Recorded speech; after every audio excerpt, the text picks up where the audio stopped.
Hello my dear learning companions, welcome to T-SAT. My name is Raghavendra.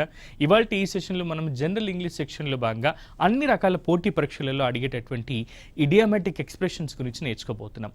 మరి ఈ ఇడియామెటిక్ expressions లేదా ఇడియామ్స్ అంటే ఏంటి సార్ అంటే, మనం తెలుగులో వీటిని జాతీయాలు అని అంటాం. కొన్ని పదాల సమూహమే ఈ ఇడియామెటిక్ ఎక్స్ప్రెషన్స్, కానీ వీటి అర్థం కాస్త డిఫరెంట్గా ఉంటుంది.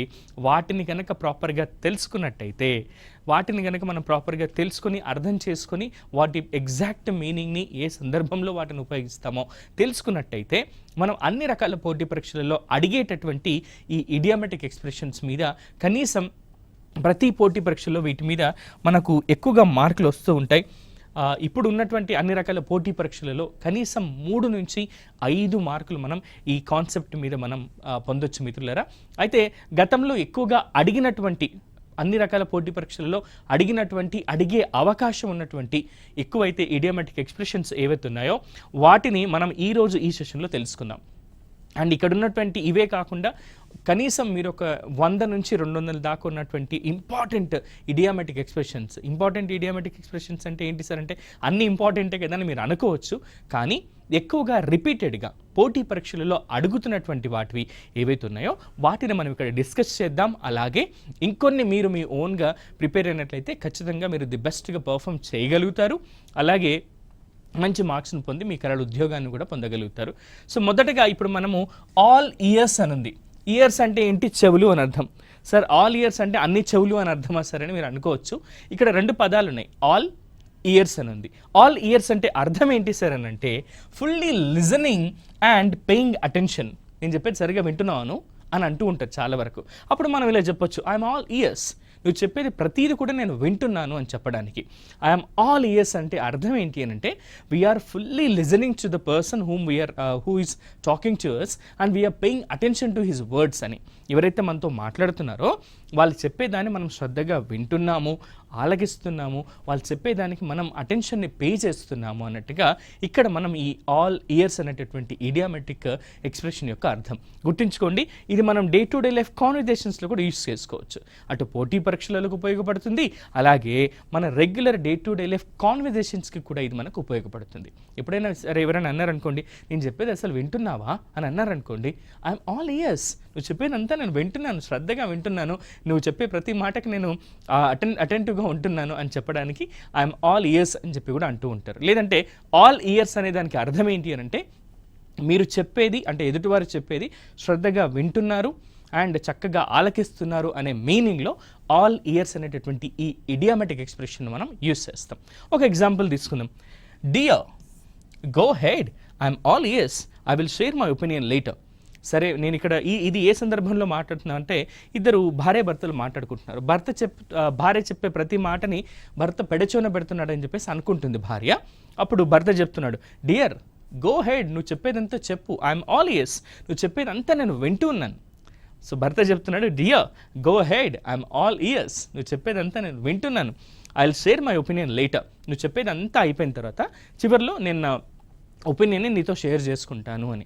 సో ఐఎమ్ ఆల్ ఇయర్స్ లేదా ఆల్ ఇయర్స్ అంటే అర్థం ఏంటి అని అంటే, చెప్పేదంతా కూడా శ్రద్ధగా విని ఆలకిస్తున్నాము అని చెప్పడానికి ఆల్ ఇయర్స్ అనేటటువంటి ఈ ఇడియామెటిక్ ఎక్స్ప్రెషన్ మనం ఉపయోగిస్తాం. ఇది గతంలో అడిగినటువంటి ప్రశ్న మిత్రులారా, బ్యాంకింగ్ ఎగ్జామ్స్లో అడగడం జరిగింది ఇలాంటి ప్రశ్నల్ని.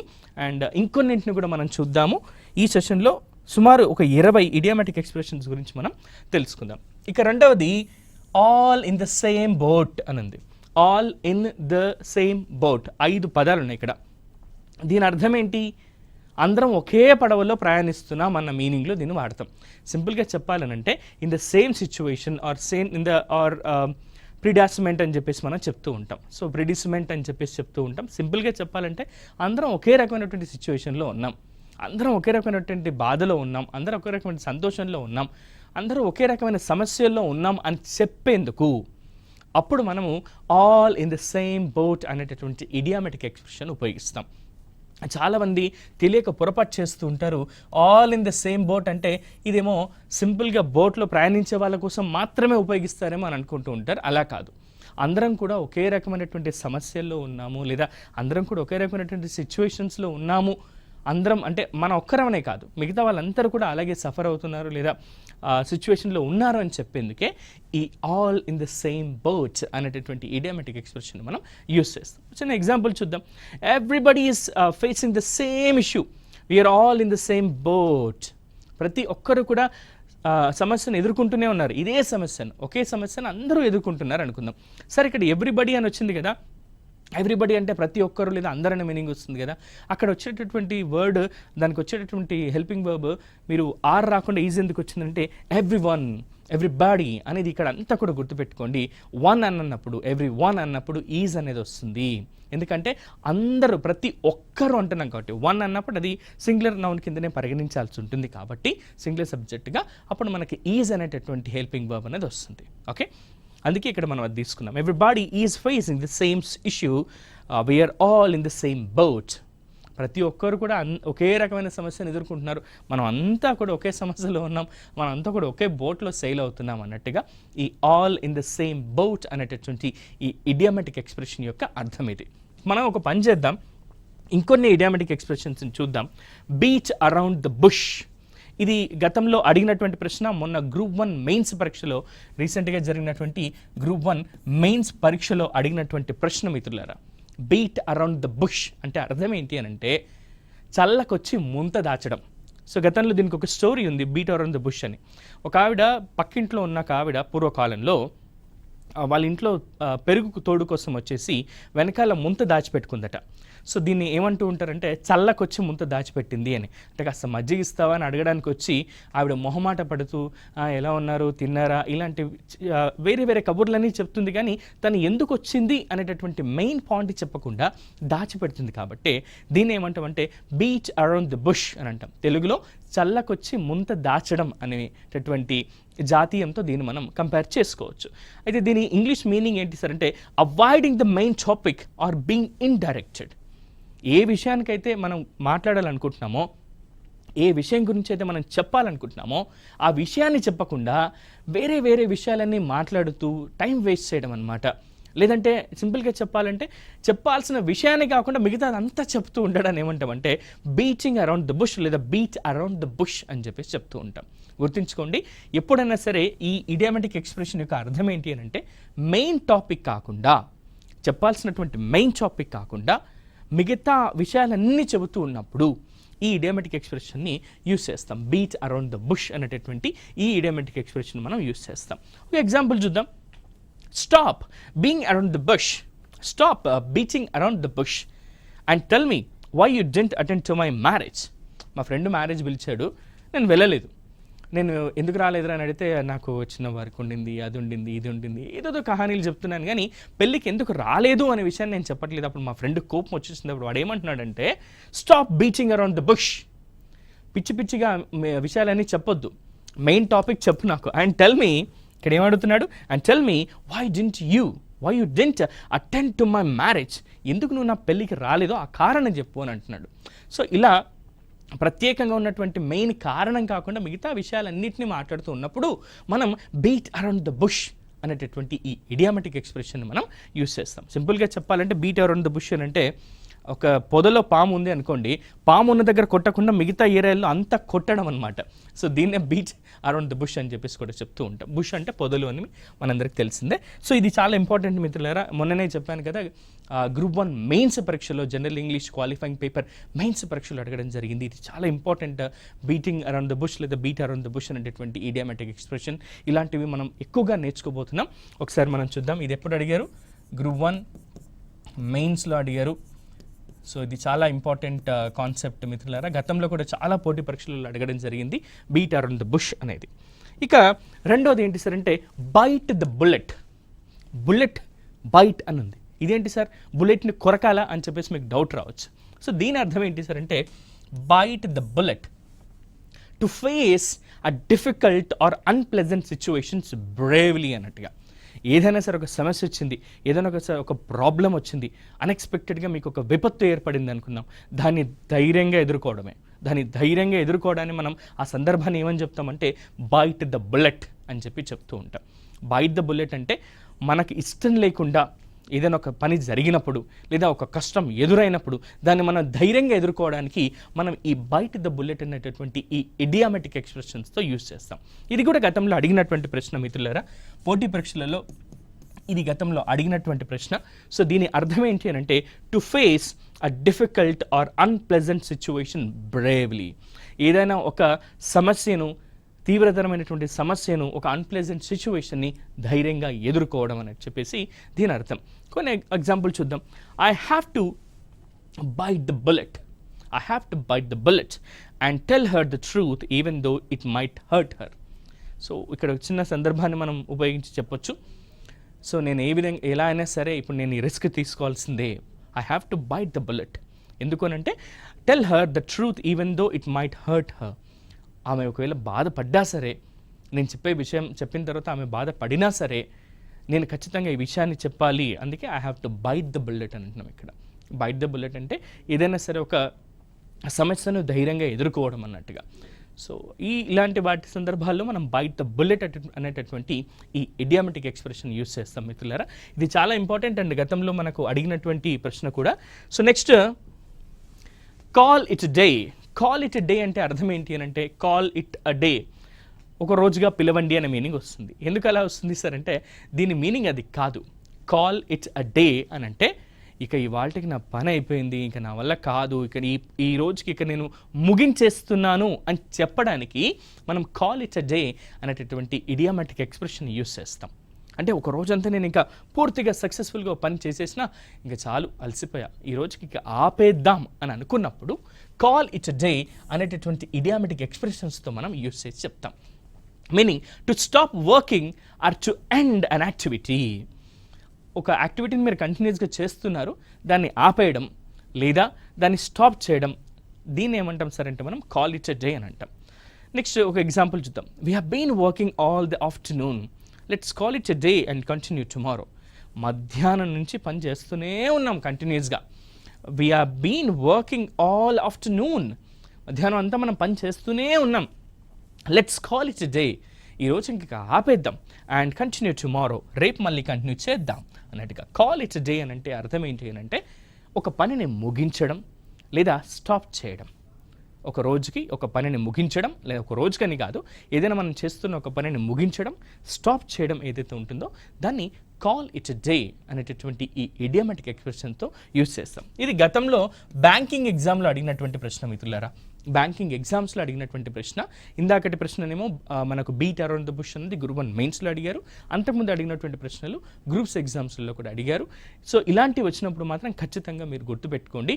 కాల్ ఇట్ డే అంటే అర్థం ఏంటి అని అంటే to stop working or to end an activity అని. ఇంకొన్ని చూద్దాం మిత్రులారా. Cry over spilled milk. Cry over spilled milk అంటే అర్థం ఏంటి అని అంటే జరిగిపోయిన దాని గురించి బాధ ఎందుకు, బాధపడడం ఎందుకు, బాధపడడం అనవసరం అనే మీనింగ్లో ఈ క్రై ఓవర్ స్పిల్డ్ మిల్క్ అనేటటువంటి ఈ ఇడియామెటిక్ ఎక్స్ప్రెషన్ యూజ్ చేస్తాం. గుర్తుంచుకోండి, క్రై ఓవర్ స్పిల్డ్ మిల్క్ అంటే అర్థం ఏంటి అని అంటే to worry or complain about something that has already happened and cannot be changed. జరిగిపోయిందని మనం ఎలాగో చేంజ్ చేయలేం, అలాంటి దాని గురించి ఎందుకు బాధపడాలి, బాధపడకూడదు అనే ఉద్దేశంతోనే క్రై ఓవర్ స్పిల్డ్ మిల్క్ అని చెప్పేటటువంటి ఈ ఇడియామెటిక్ ఎక్స్ప్రెషన్ని యూజ్ చేస్తాం. ఫర్ ఎగ్జాంపుల్, మీరు బాగా కష్టపడ్డారు, ఎగ్జామ్ రాశారు, కానీ ఎగ్జామ్లో ఒక చిన్న పొరపాటు చేశారు. ఆ పొరపాటు వల్ల కంప్లీట్ మీ ఎగ్జామ్ మొత్తంలో మీరు సెలెక్ట్ కాకుండా డిస్క్వాలిఫై అయ్యారు అనుకుందాం. సో అయిపోయిన తర్వాత దాని గురించే పదే పదే పదే పదే పదే ఆలోచిస్తూ బాధపడుతూ మదన పడుతూ ఉంటే నెక్స్ట్ వచ్చేటటువంటి ఆపర్చునిటీస్ని మీరు గ్రాప్ చేసుకోగలరా? So we can't grab the next opportunities whatever we gonna have, right? So అలాంటి సందర్భాలలో జరిగిపోయిన దాని గురించే బాధపడుతూ ఉండకూడదు అనే చెప్పడానికే ఈ క్రై ఓవర్ స్పిల్డ్ మిల్క్ అని చెప్పేసి యూజ్ చేస్తాం. సో దీనికి ఒక ఎగ్జాంపుల్ చూద్దాం. Yes, we made a mistake but there is no use crying over spilled milk. Let's focus on finding a solution. Yes, మన వల్ల ఒక సమస్య జరిగింది, ఒక పొరపాటు జరిగింది, మిస్టేక్ జరిగింది, దాని గురించి మనం వరీ అవ్వాల్సిన అవసరం లేదు. There is no use crying over spilled milk. ఒలికిపోయిన పాలు అనే మీనింగ్ వస్తుంది. అంటే మనం ఎప్పుడైనా పాల గ్లాస్ తీసుకొని వెళ్తున్నప్పుడు కింద పడిపోయి పగిలిపోయి పాలన్నీ పాడైపోయినప్పుడు ఆ పాలను మళ్ళీ మనం తీసుకొని వాడుకోగలమా? సో ఎలా అయితే ఆ పాలను మనం తీసుకొని వాడుకోలేమో, ఏదైనా జరిగిపోయినటువంటి దాన్ని ఇంకా మళ్ళీ దాన్ని తిరిగి చేంజ్ చేయలేమనుకుంటున్న దాని గురించి బాధపడడం కూడా అంతే. ఆ సందర్భాన్ని ఎక్స్ప్లెయిన్ చేయడానికే మనం క్రై ఓవర్ స్పిల్డ్ మిల్క్ అని చెప్పేసి యూస్ చేస్తూ ఉంటాం. క్రై ఓవర్ స్పిల్డ్ మిల్క్ అంటాం, దీన్నే స్పిల్ట్ మిల్క్ అని కూడా అంటూ ఉంటారు, SPILT. సో స్పిల్ట్ మిల్క్ అని చెప్పి కూడా అంటూ ఉంటారు. రెండింటికి కూడా సేమ్ మీనింగ్ మిత్రులారా. నెక్స్ట్ ఫేస్ ద మ్యూజిక్ అని ఉంది. ఫేస్ ద మ్యూజిక్ అంటే మ్యూజిక్ని ఫేస్ చేయాలా అని అనుకోవచ్చు మీరు. గుర్తుపెట్టుకోండి, ఫేస్ ద మ్యూజిక్ అంటే అర్థం ఏంటి అని అంటే to confront the consequences of once action. ఒక పని జరిగింది, దాని తర్వాత వచ్చేటటువంటి పరిణామాలు ఏవైతే ఉంటాయో వాటిని ధైర్యంగా ఎదుర్కోవాలి, లేదా వాటిని ఖచ్చితంగా ఎదుర్కోవాల్సిన అవసరం ఉంది అనుకున్నప్పుడు ఫేస్ ద మ్యూజిక్ అనేటటువంటి ఈ ఇడియోమాటిక్ ఎక్స్ప్రెషన్స్తో మనం యూస్ చేస్తాం. You made A mistake and now you have to face the music and accept the criticism. నువ్వు ఒక పొరపాటు చేసావు, ఇప్పుడు నువ్వు ఖచ్చితంగా దాని పరిణామాలకు సిద్ధంగా ఉండాలి, అండ్ ఎవరు విమర్శించినా సరే దానికి నువ్వు సిద్ధంగా ఉండాలి అన్నట్టుగా. ఫేస్ ద మ్యూజిక్ అంటే సింపుల్గా చెప్పాలంటే ఒక పని జరిగిన తర్వాత వచ్చేటటువంటి పరిణామాలు ఏవైతే ఉంటాయో వాటిని ఎదుర్కోవడానికి మనము ఫేస్ ద మ్యూజిక్ అనేటటువంటి ఈ ఇడియోమాటిక్ ఎక్స్ప్రెషన్ని యూస్ చేస్తాం. ఫేస్ ద మ్యూజిక్ అని చెప్పి అంటూ ఉంటాం. గుర్తుపెట్టుకోండి, to confront the consequences of one's actions అంటున్నాం.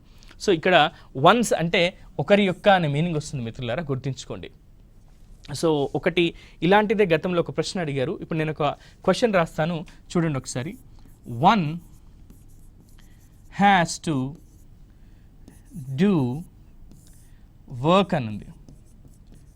సో ఇక్కడ ఒకటి గుర్తుంచుకోండి, one has to do once own work అని చెప్పాను. అంటే ఎవరి పనులు వాళ్ళే చేయాలి అని చెప్పినప్పుడు వన్స్ అంటే ఇది అనుకునేరు మీరు. వన్స్ అంటే ONC అంటే దీని మీనింగ్ ఒకప్పుడు అనే మీనింగ్ వస్తుంది. ఇది కాదు. వన్స్ అని అంటే ఇక్కడ ఉన్నటువంటి ఈ వన్స్ అనేది మనం గుర్తుపెట్టుకోవాలి, ఒకరి యొక్క అని, అంటే ఎవరి పని వారే చేయాలి అనే ఉద్దేశంలో one has to do once own work అని చెప్పేసి మనం చెప్తూ ఉంటాం. So you made a mistake and now you have to face the music and accept the criticism. నువ్వు ఒక పొరపాటు చేసావు, దానికి తర్వాత వచ్చేటటువంటి పరిణామాలు ఏవైతున్నాయో వాటిని నువ్వు ఎదుర్కోవడానికి సిద్ధంగా ఉండాలి. ఎవరైతే విమర్శిస్తారో వాటికి కూడా నువ్వు ఆ విమర్శలకు కూడా సిద్ధంగా ఉండాలి అని చెప్పడానికి మనం ఫేస్ ద మ్యూజిక్ అనేటటువంటి ఇడియోమాటిక్ ఎక్స్ప్రెషన్ని యూస్ చేస్తాం. ఇక next go to the extra mile అని ఉంది. Go to the extra mile అంటే మీరు ఒక లక్ష్యాన్ని పెట్టుకున్నారు. మీరు ఒక బిజినెస్ మ్యాన్ అని ఒక మూవీ చూసే ఉంటారు, అందులో మహేష్ బాబు గారు ఒక మాట అంటారు, నీ ఎయిమ్ 10 miles అయితే aim for the 11th mile అని అంటారు. అంటే నువ్వు 10 మార్కులు తెచ్చుకోవాలనుకుంటే మార్కులు నీ టార్గెట్ 11 మార్కులకు ఉండాలి అన్నట్టుగా.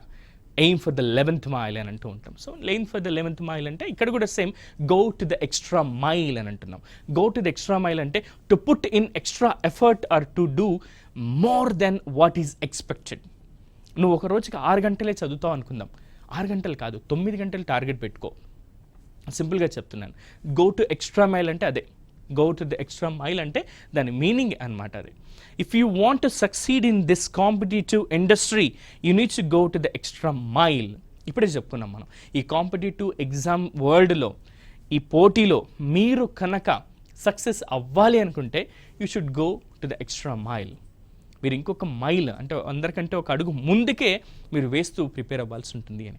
6 గంటలు చదువుకోవాలనుకున్నాను అనుకోండి, మీ టార్గెట్ 9 hours టార్గెట్ పెట్టుకోండి. 9 hours టార్గెట్ పెట్టుకొని 6 hours అందులో ప్రిపేర్ అయినా మనం క్వాలిటీ కంటెంట్ని ప్రిపేర్ అయిన వాళ్ళం అవుతాం. ఇక next it's a piece of cake అని ఉంది. It's a piece of cake అంటే అర్థం ఏంటి అని అంటే ఇది నాకు చాలా తేలిక, చాలా ఈజీ అయిన పని. పీస్ ఆఫ్ కేక్ అని అంటున్నాం. పీస్ ఆఫ్ కేక్ అంటే కేక్ ముక్కనా సార్, కేకులోనే ఒక ముక్కనా, ఒక పీసా అని అనుకోవచ్చు మీరు, బట్ అది కాదు. It's a piece of cake అంటే ఇది నాకు వెన్నతో పెట్టిన విద్య, చాలా ఈజీ, సులభంగా చేసేస్తాను నేను అటువంటి ఆ కాన్సెప్ట్లు చెప్పడానికి మనం it's a piece of cake అనేటటువంటి ఇడియోమాటిక్ ఎక్స్ప్రెషన్స్తో చెప్తాం మిత్రులారా. గుర్తుపెట్టుకోండి, it's a piece of cake అంటే something is very easy or simple to do. ఏదైనా ఒక పని నాకు చాలా ఈజీగా చేసేస్తాను, తేలిగ్గా చేసేస్తాను, ఇది నాకు వెన్నతో పెట్టిన విద్య అంటూ ఉంటాం. అంటే ఏదైనా ఒక ఈజీ పని ఏదైతే ఉంటుందో దాన్ని చేయడం మనకు చాలా ఈజీ అని చెప్పాల్సి వచ్చినప్పుడు it's a piece of cake అని చెప్పి చెప్పాల్సి ఉంటుంది. It's a piece of cake అని అంటాం. For example, don't worry about the maths exam, it's a piece of cake, you will do fine. మా ఇంట్లో అబ్బాయి ఇబ్బంది పడుతున్నాడు అనుకుందాం, రేపు మార్నింగ్ మ్యాథమెటిక్స్ పేపర్ ఉంది, ఎగ్జామ్ ఉంది, వణికిపోతున్నాడు, నాకు మార్క్స్ రావు, నాకు భయం వేస్తుంది, నేను ఎగ్జామ్లో ఫెయిల్ అవుతానేమో అనుకుంటున్నాడు. అప్పుడు మీరు ఇలా చెప్పొచ్చు, don't worry about the maths exam, it's a piece of cake, ఇది చాలా ఈజీగా వస్తుంది paper, you don't worry and you will do fine అని చెప్పేసి అంటూ ఉంటాం. నువ్వు బాగా రాయగలుగుతావు, బాగా చేయగలుగుతావు అని చెప్పేసి ఇందులో మనం చెప్పినట్టు it's a piece of cake అని చెప్పి చెప్తూ ఉంటాం. It's a piece of cake అంటే అర్థం ఏంటి అని అంటే ఏదైనా ఒక పనిని చాలా తేలిగ్గా చేయగలము, అది వెన్నతో పెట్టిన విద్య, సులభంగా తేలిగ్గా మనం చేసేస్తాం అని చెప్పాల్సి వచ్చినప్పుడు it's a piece of cake for me అని చెప్పొచ్చు. ఫర్ ఎగ్జాంపుల్ మీరు అంటున్నారు, సార్ నాకు గ్రూప్ 1 కొట్టడం చాలా తేలిక సార్, గ్రూప్ 1 నేను ఈజీగా రాసి డిప్యూటీ కలెక్టర్ అవ్వగలనుకోండి, so writing group 1 paper is a piece of cake for me అని చెప్పి మీరు చెప్పొచ్చు. ఓకే, ఒక మంచి బొమ్మను గీయండి సార్, ఒక మంచి ఆర్ట్ వేయండి సార్, మీకు వచ్చానంటే it's a piece of cake for me, I can draw a very good art అని చెప్పేసి చెప్పొచ్చు. ఒక మంచి ఆర్ట్ నేను గీయగలను అని చెప్పి చెప్పొచ్చు. అంటే ఏదైనా ఒక పని మనకు తేలిగ్గా చేయగలము అని చెప్పాల్సి వచ్చినప్పుడు it's a piece of cake for me అని చెప్పి చెప్తూ ఉంటాం. నెక్స్ట్ ఇంకొక ఇడియోమాటిక్ ఎక్స్ప్రెషన్ని చూద్దాం. కిల్ 2 birds with 1 stone, ఒకే దెబ్బకు 2 పిట్టలు. సో ఇప్పుడు ఈ చాలా సినిమాల్లో మనం వింటూనే ఉంటాం, ఒకే దెబ్బకి 2 పిట్టలు అని అంటే అర్థం ఏంటి అని అంటే ఒకే వర్క్ తోటి 2 రకాల రిజల్ట్స్ని మనం పొందడం. ఒక వర్క్ చేస్తే 2 రకాల రిజల్ట్స్ని ఒకేసారి పొందడం అనమాట. దీన్ని ఏమంటామంటే కిల్ 2 birds with 1 stone, ఒక దెబ్బకు 2 పిట్టలు వచ్చాయి అన్నట్టుగా. అంటే ఇది యాక్చువల్గా హంటింగ్లో మనం యూస్ చేస్తూ ఉంటాం. నార్మల్గా ఒక బర్డ్ని ఏం చేసినప్పుడు ఒక రాయితో 2 పక్షుల్ని కొట్టినప్పుడు అనమాట. సో అప్పుడు మనం ఈ ఇడియోమాటిక్ ఎక్స్ప్రెషన్ దాని నుంచే వచ్చింది. మనం తెలుగులో అంటాం కదా, ఒక దెబ్బకు 2 పిట్టలని, కిల్ 2 birds with 1 stone అని.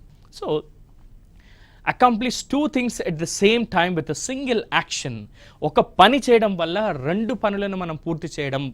ఒక యాక్షన్ చేస్తే దానివల్ల 2 ఫలితాలను మనం పొందినప్పుడు, 2 పనుల్ని ఒకే టైంలో పూర్తి చేసినప్పుడు మనం ఈ కిల్ 2 birds with 1 stone అనేటటువంటి ఈ ఇడియోమాటిక్ ఎక్స్ప్రెషన్ యూస్ చేస్తాం. మనం గుర్తుపెట్టుకోండి, కిల్ 2 birds with 1 stone అంటే అర్థం అదే. Next, by taking the train instead of driving he kills 2 birds with 1 stone, saves money and helps the environment. అతడు కార్లో రాకుండా ట్రైన్లో రావడం వల్ల అతను ఒకే దెబ్బకు 2 పిట్టల్ని కొట్టగలిగాడు. అవి ఏంటి అని అంటే కార్లో రావాల్సినప్పుడు తన ఫ్యూయల్కి అయ్యేటటువంటి ఎక్స్పెన్సెస్ని తగ్గించేసుకున్నాడు, అలాగే పొల్యూషన్ కాకుండా ఎన్విరాన్మెంట్ని కాపాడాడు అన్నట్టుగా. ఇలా తను డ్రైవింగ్ తన కార్లో రాకపోవడం వల్ల ట్రైన్లో రావడం వలన ఒకే దెబ్బకు 2 పిట్టలు అన్నట్టుగా కిల్ 2 birds with 1 stone అనేటువంటి ఈ ఇడియోమాటిక్ ఎక్స్ప్రెషన్ని మనం ఇలాంటి సందర్భాలలో యూస్ చేస్తాం. ఇంకా కొన్ని ఉన్నాయి మిత్రులారా, let's check them. Not my cup of tea, not my cup of tea అంటుంటాం. Not my cup of tea అంటే ఇది నాకు అంతగా తెలియని పని, నాకు ఇష్టం లేని పని అన్నట్టుగా చెప్తూ ఉంటాం. For example, something that is not your liking or preference. కొన్ని విషయాల పట్ల మనం ఇష్టపడము చేయడానికి, అలాగే కొన్ని విషయాలను మనం పరిగణలోకి తీసుకోం. నాకు ఇది నచ్చదండి అంటూ ఉంటారు. సడన్గా ఎవరైనా మీ దగ్గరికి వచ్చేసి, ఇవాళ మేము మంచి నాన్ వెజ్ వంట చేసామండి, మీరు మటన్ చికెన్ తింటారా అంటే వెజిటేరియన్ దగ్గరికి వెళ్ళి no it's not my cup of tea అని అంటాం. సో కప్ ఆఫ్ టీ అంటాడేంటి, ఛాయ్ తాగని అంటాడేంటి, మేము మటన్ తెస్తే నాన్ వెజ్ తెస్తే అని మీరు అనుకోవచ్చు. But it's not my cup of tea అని అంటే అర్థం ఏంటి అని అంటే ఇది నాకు తగని పని, లేదా ఈ పని చేయడం నాకు ఇష్టం లేదు అని చెప్పడానికి మనం ఈ not my cup of tea అనేటటువంటి ఇడియోమాటిక్ ఎక్స్ప్రెషన్ యూజ్ చేసి చెప్తాం మిత్రులారా. Something that is not to your liking or preference అని చెప్పి చెప్తున్నాం. ఒక చిన్న ఎగ్జాంపుల్ తీసుకుందాం. Football is not my cup of tea, football is not cup of my tea, so I never watch it. Football అనేది నాకు అంతగా తెలీదు, నాకు ఇష్టం లేనటువంటి ఒక క్రీడ, అందుకే నేను దాన్ని చూడను. అంటే చూసినా నాకు అర్థం కాదు కాబట్టి నేను ఫుట్బాల్ని చూడను అన్నట్టుగా ఇక్కడ మనం ఎగ్జాంపుల్లో చూసాం. నెక్స్ట్ ఇంకొక ఇడియోమాటిక్ ఎక్స్ప్రెషన్ చూద్దాం. On cloud 9. సార్ 9వ క్లౌడ్ మీద ఉంటారా సార్? ఆన్ క్లౌడ్ 9 అంటే మీకు ఒక డౌట్ రావచ్చు.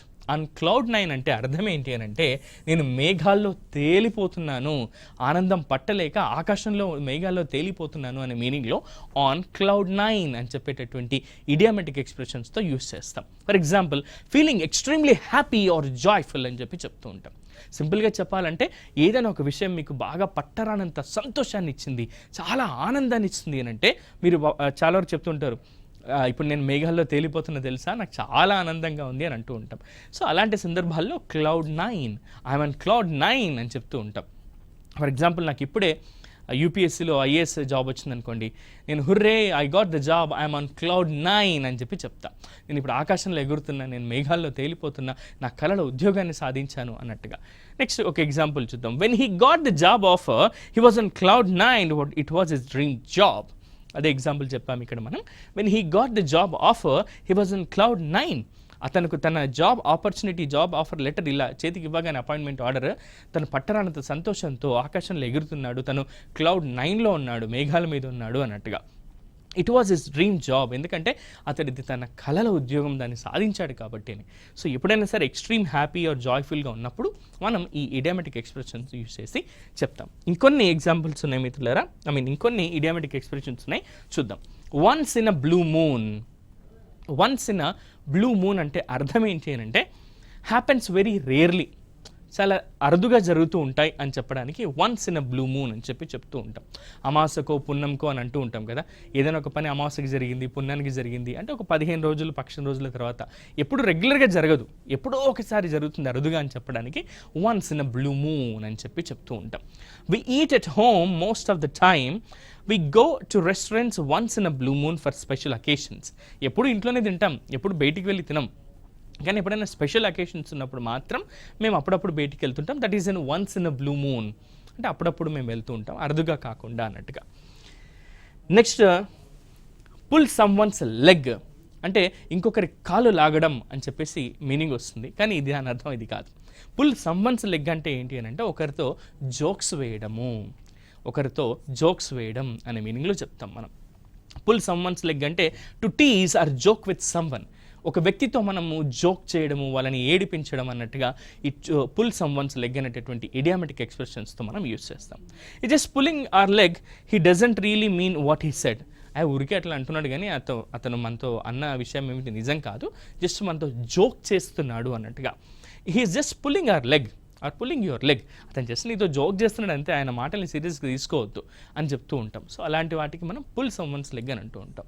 పుల్ సమ్ వన్స్ లెగ్ అనే దానికి అర్థం ఏంటి అని అంటే ఎవరైనా సరే మన దగ్గర జోక్స్ వేస్తున్నారు, లేదా ఫన్ చేస్తున్నారు, టీజ్ చేస్తున్నారు అన్నట్టుగా, ఏడిపిస్తున్నారు అన్నట్టుగా.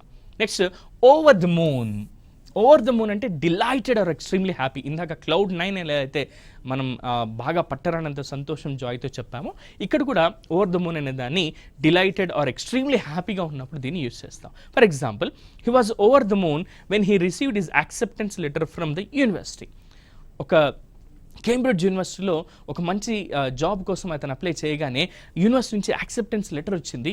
అప్పుడు he was over the moon, ఆయనకి ఇంకా పట్టనంత సంతోషం వచ్చింది. ఓవర్ ద మూన్ అంటే ఏంటంటే డిలైటెడ్ ఆర్ ఎక్స్ట్రీమ్లీ హ్యాపీగా ఉన్న సందర్భాల్లో ఐఎమ్ ఓవర్ ద మూన్ అని చెప్పి చెప్తూ ఉంటాం, గుర్తుంచుకోండి.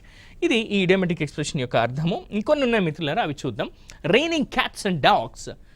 Sir, raining cats and dogs అంటే కుక్కలు పిల్లులు ఆకాశం నుంచి పడుతున్నాయా సార్ అని అనుకోవచ్చు మీరు. దీన్ని అలా కాకుండా రైనింగ్ క్యాట్స్ అండ్ డాగ్స్ అంటే ఏంటి అంటే రైనింగ్ హెవీలీ, కుండపోతగా వర్షం పడుతూ ఉంటే అప్పుడు మనము it's raining cats and dogs అని చెప్పి చెప్తూ ఉంటాం. It's raining cats and dogs అంటే అర్థం ఏంటి అని అంటే ఒకటే వర్షం, కుండపోతగా ధారాళంగా వర్షం పడుతుంది అన్నప్పుడు రైనింగ్ క్యాట్స్ అండ్ డాగ్స్ అనేటటువంటి ఈ ఇడియామెటిక్ ఎక్స్ప్రెషన్ని యూజ్ చేయాలి. We can't go outside, it's raining cats and dogs. మనం ఇప్పుడు బయటికి వెళ్ళలేం, బయట కుండపోత వర్షం పడుతుంది, it's raining cats and dogs అని చెప్పేసి చెప్తూ ఉంటాం. ఇది రైనింగ్ క్యాట్స్ అండ్ డాగ్స్ అంటే ఏంటి, కుండపోత వర్షం పడుతుంది అని చెప్పడానికి it's raining cats and dogs అనేటటువంటి ఇడియామెటిక్ ఎక్స్ప్రెషన్ మనం యూస్ చేస్తాం. ఇక ఇంకొకటి అండర్ ద వెదర్ అని ఉంది. అండర్ ద వెదర్ అంటే ఏంటంటే feeling sick. I'm under the weather అంటే అర్థం ఏంటి, నాకు ఆరోగ్యం బాగోలేదు, నేను సిక్ అయి ఉన్నాను, ఇల్నెస్తో బాధపడుతున్నాను అన్నట్టుగా. అండర్ ద వెదర్ అంటే అర్థం ఏంటి అని అంటే నా ఆరోగ్యం బాగాలేదు అని చెప్పడానికి ఐఎమ్ అండర్ ద వెదర్ అని చెప్పి యూస్ చేస్తూ ఉంటాం. Sir, I won't be able to come to work today, I'm feeling under the weather. ఇవాళ నేను పనికి రాలేను, ఆఫీస్కి రాలేను, I'm feeling under the weather, నాకు కొంచెం ఒంట్లో నలతగా ఉంది, ఆరోగ్యం బాగాలేదు అని చెప్పడానికి మనం అండర్ ద వెదర్ అనేటటువంటి ఇడియామెటిక్ ఎక్స్ప్రెషన్ని యూస్ చేస్తాం. ఇక ఇంకొకటి చూద్దాం, hang in there. Hang in there అంటే అర్థం ఏంటి అంటే to preserve or keep going despite difficulties or challenges. ఎన్ని కష్ట నష్టాలు ఎదురైనా సరే మనం చేస్తున్న పనిని ఆపకుండా ముందుకు కొనసాగించడాన్ని హ్యాంగ్ ఇన్ దేర్ అనేటటువంటి ఇడియామెటిక్ ఎక్స్ప్రెషన్స్తో యూజ్ చేస్తాం. ఒక ఎగ్జాంపుల్ చూద్దాం. I know it's tough but hang in there, things will get better. నాకు తెలుసు నువ్వు బాగా కష్టపడుతున్నావు, కాంపిటేటివ్ ఎగ్జామ్స్ కోసం రాత్రింబవళ్ళు రేయి పగలు ఒక్కొక్కసారి నిద్రపోకుండా తిండి తినకుండా కష్టపడి చదువుతున్నావు. ఇంకొద్ది రోజులు కష్టపడు చాలు, జస్ట్ హ్యాంగ్ ఇన్ దేర్. ఇంకొన్నాళ్ళు కష్టపడు చాలు, తర్వాత ఖచ్చితంగా నీ రిజల్ట్ వస్తుంది, నువ్వు మంచి ఉద్యోగాన్ని సాధిస్తావు అన్నట్టుగా. జస్ట్ హ్యాంగ్ ఇన్ దేర్ అని దీని అర్థం. ఇంకొక ఎగ్జాంపుల్ మనం చూద్దాం. Burn the midnight oil అని ఉంది. Burn the midnight oil అంటే అర్థం ఏంటి సార్ అని అంటే, రాత్రిపూట మనం దీపాన్ని వెలిగించడం అనే మీనింగ్ వస్తుంది, అది కాదు.